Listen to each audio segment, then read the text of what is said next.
ফজরের নামাজ না পড়ে তোমরা যারা ঘুমাও, আমারে মাফ কইরো, আমি তোমাগর একটা শক্ত কথা বলি, মাফ। যাদের কপালে ফজরের নামাজের সেজদা নাই, তোমরা সব বাবারা ভাইরা রাস্তার কুত্তার লগে তোমারে মিলাইয়া দেখো, কুত্তার লগে তোমার কোনো পার্থক্য আছে কিনা। সোজা কথা, কুত্তার সাথে মিলাই দেখো, কুত্তার লগে, কুত্তার লগে। ওই জানোয়ার শুধু ঘুমায়, ওই জানোয়ার পেশাব পায়খানা করে, ওই জানোয়ার খাবার খায়, ওই জানোয়ার যৌবনের যৌন চাহিদা পূরণ করে। তুমি জানোয়ার একই রকম।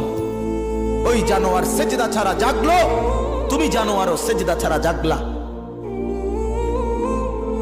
যদি বিবেক থাকে, লজ্জা থাকে, যদি মার দুধ খেয়ে থাকো, যদি মুসলমানের বাচ্চা হয়ে থাকো, যদি ঈমানের রক্ত থাকে,